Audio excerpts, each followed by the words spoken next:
Let's cue up Jordan Peele's directorial debut and go beyond the real.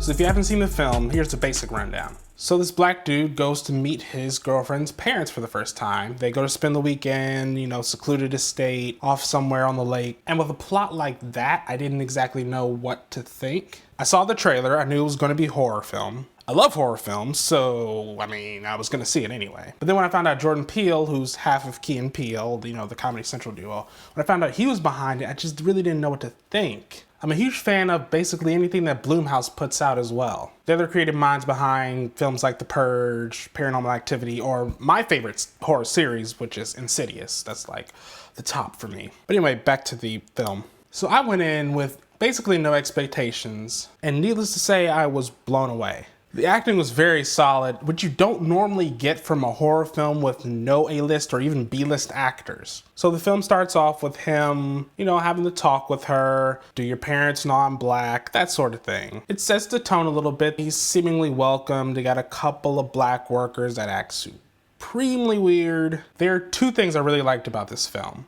Number one were the Easter eggs. Now I saw this movie twice. I actually still have a ticket stub from the second time. But just those little things that just tie back in later, little symbolisms. And I really wasn't expecting that at all. And I'm not the only one who felt that way. For the longest, this film had a 100% rating on Rotten Tomatoes. Until Armond White actually ruined that, but we're not gonna get into that. The other thing I liked about the film is that it's a hybrid, which reminded me a little bit of Insidious, which moves us into the social aspect. We all know that horror films just don't get the credit that they deserve.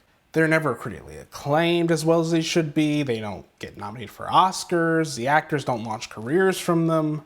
And while a lot saw the film for the greatness that it was, there were some people who also claimed that Get Out was race baiting and anti-white and reverse racist and whatever else they come up with. Funny, because I've seen so many horror films where a white person will kill a person of color or a woman and no one cries out because it's a horror film and people get killed. But spoiling the ending a bit, when you get to this film's ending and he kills the entire white family to escape, you trigger something in white America.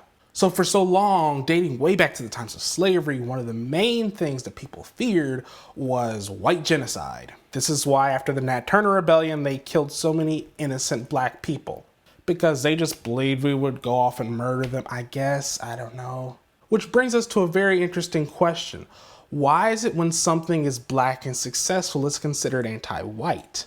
Is it because to be anti-white is to be successful as a person of color? Is it because being anti-white or white establishment is to stand up for oneself and not just accept whatever is thrown your way? For years there were laws in the books that allowed just all types of brutal punishment for any sort of black person that defended themselves even if they were attacked first. Slave masters had unilateral power to do anything they wanted to the people that they owned.